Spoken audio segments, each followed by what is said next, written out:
table in the rolling waves, dice in our hand, we're the dungeon's brave. Adventures tonight with our mighty team, heroes we become, living out the dream.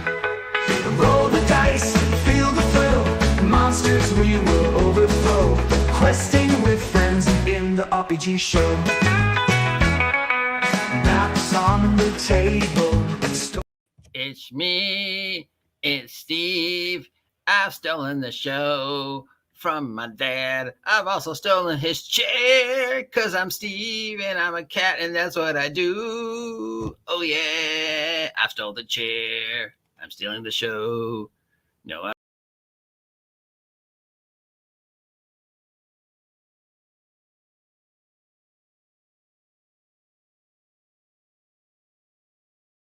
there you go. What's going on?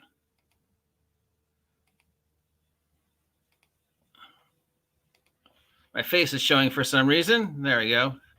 I thought I was being clever and showing you guys Steve, but apparently that caused my computer to break. Anyways, it's Monday. And what do we do on Monday? We show you the news, the tabletop role-playing game news, all the stories that are going to keep us up at night. It's time to open up our charts, take out our tee-hee sextant, and take a look at the tabletop role-playing game news.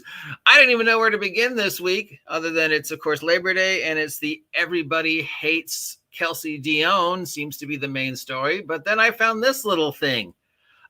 Greg Tito, who was the manager of communications at Wizards of the Coast, has stepped down to pursue a position in the public sector. He's working for the Washington Secretary of State's office. And in regards to him leaving Wizards of the Coast, he posted, "It feels good to do something that just doesn't line the pockets of assholes. I mean shareholders." So apparently he left Wizards of the Coast not on great terms, but then really, who has? We'll obviously cover this story more on Wednesday, but I just thought it was an interesting way to start the week. All right, we got a whole bunch of news for you. Oh, a comment already? Let the hate flow freely. Yes, give in to your hate. Where to start? All right. This one right here, I think, is probably important if you haven't seen it yet. Where's a better way to do this? There probably is. Did you guys know that Mark Miller has completely passed over the 100% ownership of the Traveler license to Mongoose? Mongoose, of course, has been shepherding Traveler into the 21st, 22nd century, into the 5 years, constantly producing great content. Obviously, they had a relationship with Mark Miller, but Mark Miller is probably as old as I am, if not older.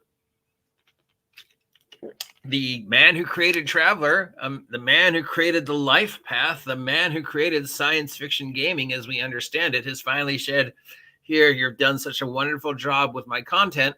Continue to do it. I'm done. I'm old. I want to spend my last few years enjoying the sun. Take it. Take Traveler into the wild blue yonder, Mongoose. Continue to do an amazing job with it." So now anything that has to do with Traveler, Mongoose Games has complete 100% control over it. I think that's a good thing. I could be wrong, but I think it is. You tell me, are you a Traveler fan? Do you think it's good that Mongoose is going to now be able to continue to take it forward? And now we know that it is in good hands, as opposed to, other companies who have IPs that they've gotten that they're not doing such great jobs with. Thank you, Mongoose, for continuing to keep Traveler alive. It was my first science fiction role-playing game. It was the first game I played that wasn't D&D. I always enjoyed it. I think my very first character was a Zodani spy, and my big thing was I had a briefcase bomb, and I never got to use it. And I played the character like 5 times, and every time I was like, all right, I'm finally going to use the briefcase bomb. I'm finally going to blow something up. And nope, never got a chance to use the bomb. But that was my big thing. Yeah, it was a Zodani spy. Okay, so that's important, I guess. Damn old people. Hey, I'm one of those old people. That's right. I'm an old person and I'm Harry of it. Get off my land, you damn kids with your damn. In my day, we had. All right. As you know, sadly, the venerable Lance Reddick left us. For those of you who aren't familiar with Lance Reddick and all his amazing body of work, you will probably remember him as the concierge of the hotel in John Wick. So if nothing else, you remember him. He was the voice of the big red dragon bad guy in Legends of Vox Machina, season 1 and season 2, and he was able to record all his lines for the big bad for season 3 of Vox Machina on Amazon before he left us. So and I am ashamed to admit I enjoyed season 1 and season 2. I still hate Scanlan. But yeah, I enjoyed it. So it'd be nice to hear his voice one last time. Kind of like hearing Kevin Conroy voice Batman the way he was supposed to be. If you had a chance to see, the 3-part thing that they did to end the DCU and start the James Gunn one, based upon the Monitor thing, Crisis on Infinite Earths. It is the last known recording of Kevin as Batman. So a lot of people said they didn't want the recording that he did in that new Arkham thing, Suicide Squad kills the Justice League thing, because they felt it didn't do Batman justice. So the link to it is online and it's definitely worthy. So it's nice to know that Lance was able to record a few scenes of this amazing dragon bad guy before he sadly left us to, I guess, be a concierge of a hotel in another world. It's fighting evil in another planet. I'm older tomorrow. I'm older now than I was a second ago. If tomorrow's your birthday, then happy birthday, Cal. All right, what else? Okay, we've got in case you didn't know, it is the 50th anniversary for Wizards of the Coast Dungeons and Dragons. It is the 50th anniversary of Gary Gygax Dungeons and Dragons. It's the 50th anniversary of Dungeons and Dragons. You might not know that because Wizards of the Coast is doing absolutely nothing to celebrate it, leaving it the responsibility of other people to embrace it. Opening September 21st at the Museum of Play, we have a huge D&D thing. It's going to be a whole bunch of stuff that I guess Hasbro has kindly allowed the museum to have their hands on, and stuff that Gygax created. I'm sure there'll be some like model castles and setups and dioramas and interactive displays. Maybe there'll be somebody there running games. Maybe there'll be people there dressed up every now and then, some cosplayers. I don't know. They'll also have like some video games there, like Gauntlet. Now, it is presented by Wizards of the Coast, so one wonders which version of the narrative will be on display. Will it be the unbiased, this is the actual history, here are actual artifacts, here are actual things that D&D created or influenced, here's things that led up to D&D, or will it be the completely false narrative that Wizards of the Coast wants to perpetrate via their History of D&D book, which is a topic we discuss at length on Wednesdays. So I don't need to go in today, but if you are, want to go see some D&D stuff and you're anywhere near the Museum of Play, if you don't know where the Museum of Play is, that's okay. I don't know it either. I think it is in Woodbury, Massachusetts, right?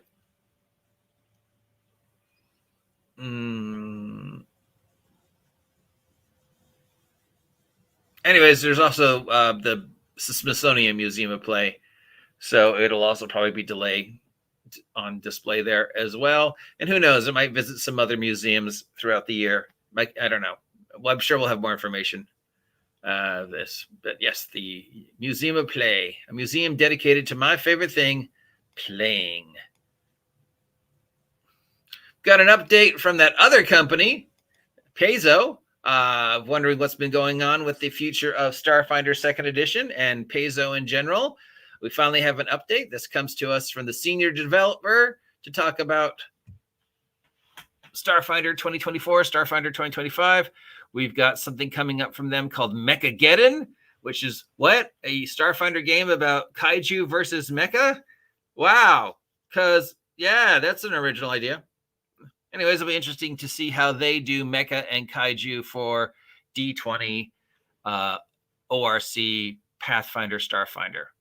Of course, we have the Starfinder second edition playtest, which is still live. You can get onto that through the Starfinder site or through Starfinder Organized Play if you're lucky enough to live someplace that has Starfinder Organized Play. And all the results of the playtest will, of course, then be fed to Paizo for any last-minute adjusting before Starfinder second edition goes live. And do we have a date? I'm sure it's soon.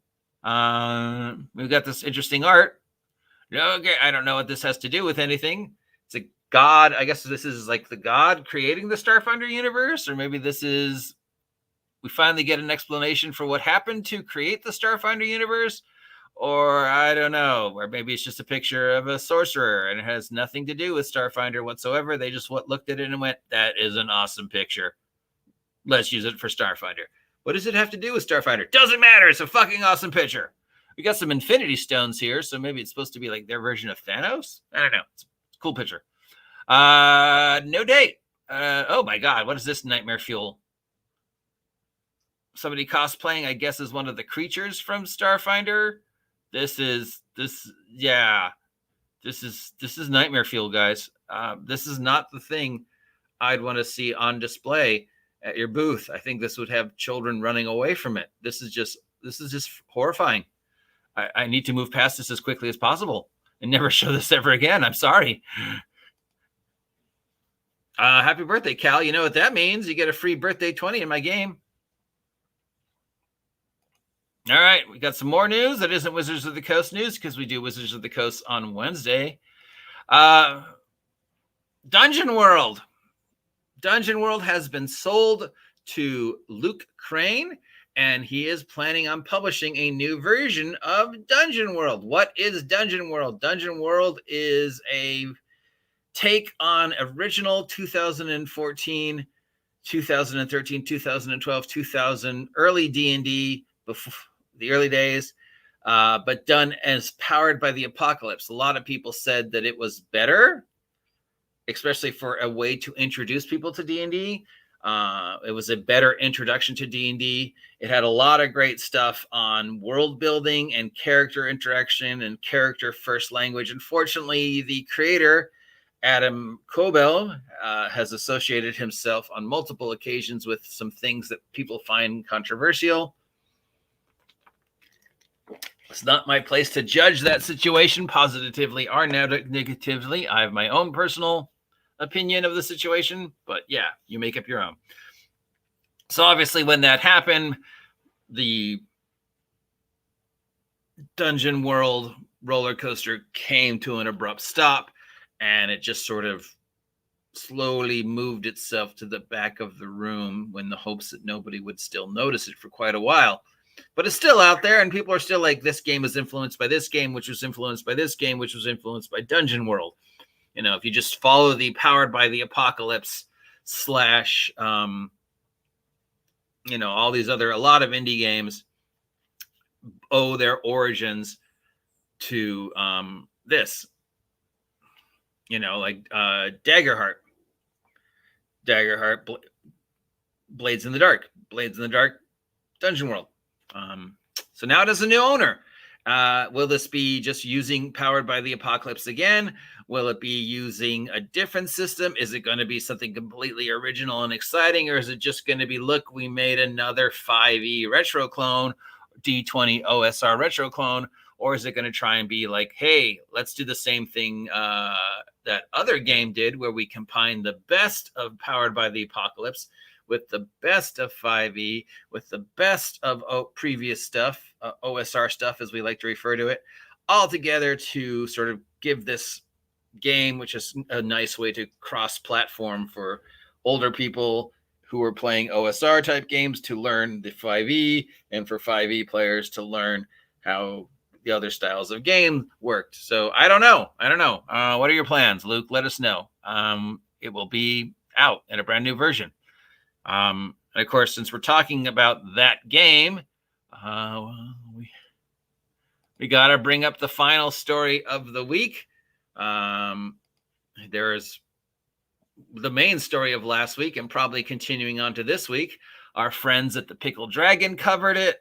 My friends over at the Red Room covered it. A bunch of everybody and their dog has covered the I Hate Kelsey Dion, I Hate Shadow Dark story. It is the main story of last week.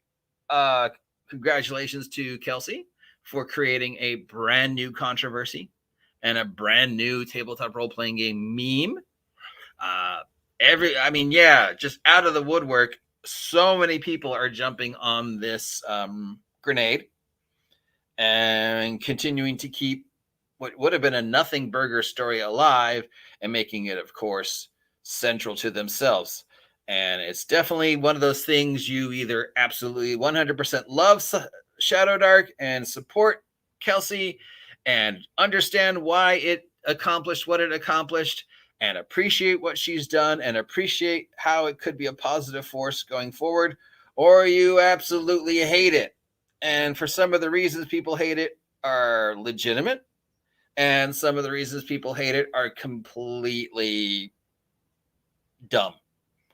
And a lot of people who are unfortunately choosing to dislike it are disliking it for personal reasons rather than the flaws in the game. And there are flaws in the game. I mean, I love it. I love Kelsey. I support her 100%. Hi, Kelsey. But there are flaws in the game. It's not a perfect game. Like I said, I was surprised that it won all 4. I knew it was going to win at least 2. And I was pretty sure one of those 2 was going to be Game of the Year. But the fact that it won all 4 of the things it was nominated for surprised me. It's no offense to my friend, but it's not a great game. It's not unique and original. It's just as everybody knows, she took the best of multiple things that she had been playtesting for 5, 7 years, 10 years, whatever, how long, and her many years of playing, and mushed them all together to create Shadow Dark and presented Shadow Dark at the right time, right way, to make it what it is. And a lot of the accusations are just so out and left field, wackadoodle. Hi, Steve Cavados. Welcome. Please take a moment to like, share, and subscribe. I love Shadow Dark. Great. If I was going to do a intro to OSR type game, Shadow Dark would definitely be the game. I will definitely hack Shadow Dark for a superhero system because I hack every game for a superhero system. My Project Black Flag superhero game should be out soon from Postmortum. And it was interesting to see how Shadow Dark would work with my favorite genre. Of all the things that people have said negatively, some of my favorites include, well, she's a 5e person who's only been playing for a few years. She really doesn't understand the industry. So, that's why she's won, because she got all that 5e love. Kelsey's been playing forever and a day. She started with Advanced Dungeons and Dragons. She's played with people who played with Gygax. She's played in Gygax's house. She cut her teeth on AD&D and 3rd edition and only started making 5e stuff like 6 years ago. And that's 6 years longer than a lot of the other 5e players. I mean, Mackenzie, 2 years. So yeah, she's an AD&D person, guys. She's an OSR person. Her background is OSR. And as for she only just started. She's been working the trenches nonstop for years. Okay. If you look at she's been going to cons. She's been going to Gen Con, Gary Con. She's out there constantly working with her game and constantly making contents, and constantly interacting with fellow YouTubers. So that's one of the main reasons is, blah, blah, blah. The second one is, her politics. She's obviously she's obviously leftist. She's obviously blah, blah, blah, blah, blah. At no point in time is there any mention of politics in anything she has said or done. You can assume what her politics are because she's married to a woman. You can say, well, she's a lesbian, therefore she must be left because there's no lesbians who are, conservative, which what I, of course, say, I know plenty of lesbians who are conservative. So yeah, her sexuality has nothing to do with her politics because she keeps her politics separate, which is as it should be. So a lot of the complaints and hate that are going towards Kelsey sound a lot like sour grapes, sound like petty jealousy. I saw one video that was 20-30 minutes long from some individuals, and from beginning to end, it was just false, and it was just petty jealousy. You're jealous of her success because she succeeded where you failed. She is the blueprint of what individuals need to do going forward to be successful in the industry. And Shadow Dark is a good curtain opener for those of us who are small publishers to stand up and go, okay, this is what I need to do to get successful. And it's great to see a game that doesn't pander to the politics be successful. Because if you remember, the main complaint from the OSR, the conservatives, was that the game was getting woke. And we don't want to see any more political pandering in our games. We just want to see a good game. Well, Shadow Dark is a good game with absolutely no political pandering. And yet, we decided to go after it. Because how dare a girl win the OGL wars and do what she said she was going to do when I didn't win the OGL war because I didn't do the thing you do. Yes. Steve, 100% agree. It is the number one story. And again, there are things you can, if you want to review Shadow Dark and point out the positive and negatives, there are negatives. It is not a perfect game. There are plenty of things that people would disagree with. Mechanics wise, there are things in it I don't like, both for my personal prejudice, which apparently nobody else agrees with, regarding the art, which is fine if you don't agree with me. It's just my pet peeve. To other things where when I read with it, I was like, there's things in it, you've seen 100 times before. It's like, this is not new. All it is just another D20 retro code. So there's definitely legitimate complaints that you could make about it if you want to go after her for the quality of her work and what is wrong with Shadow Dark mechanically. But going after her as an individual, like so many of these people have done, and saying the things they said about her and her games, that's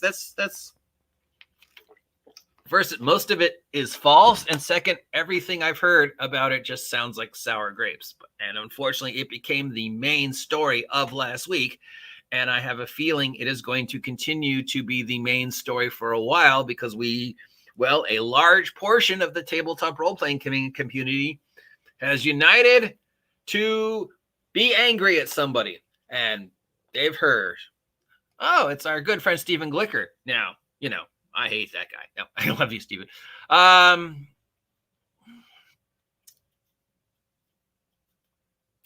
That's nice. You'll have her on your show, but not me. I see how it is, Stephen Glicker. Yeah, she deserves it. I've been a fan for her for 5 years. I still have her little DM screen that I bought from her way back when. I have, other than the art, which is my pet peeve. Yeah. But it is the main story, and it'll be the main story. And I just want to say in closing, if Kelsey thinks anyway the way I think, which I kind of think maybe she does, at least in one category, I'm thinking, wow, this is a lot of free advertising you guys are giving her game. And now there's a ton of people who might not have been aware of Shadow Dark or aware of Shadow Dark. And let's say if 100 people are now became aware of Shadow Dark that weren't aware of it yesterday because of all the negative press, 50% of those people are going to go, what is this? I want to look into it because so-and-so is talking shit about it, but I don't know anything about it. So 50% of those 100 people are going to at least head on over to the website and check out Shadow Dark. And of those 50%, at least 10% of them will buy it.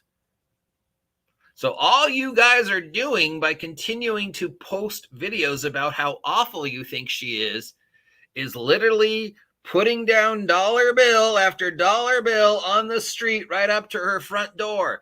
And she's going, oh God, no, somebody else posted a horrible, awful video about me. 100, 200, 300, 400. Oh, look, another video telling people what a horrible human being I am. 500, 600, 700. Look at all my sales I'm making. I mean, I can tell you guys from my own personal sales, whenever a certain YouTuber posts a video where they say awful things about me, my sales and my subs double. So yeah, if you really want to go after Kelsey, stop talking about her. Yeah, don't give her any free press.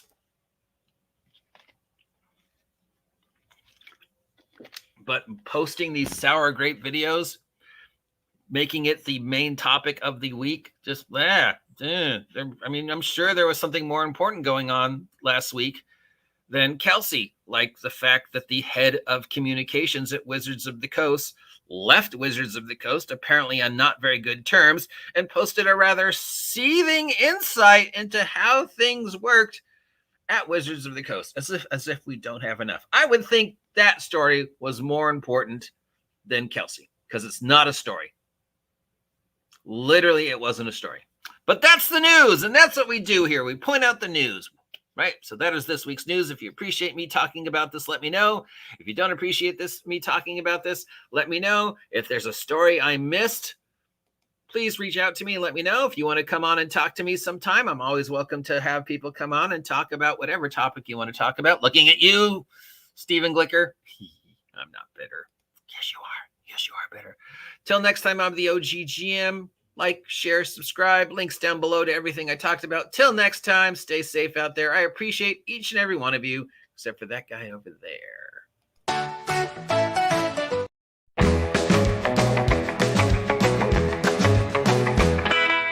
News from the table in the rolling waves. Dice in our hand, we're the dungeon's brave. Adventures tonight with our mighty team.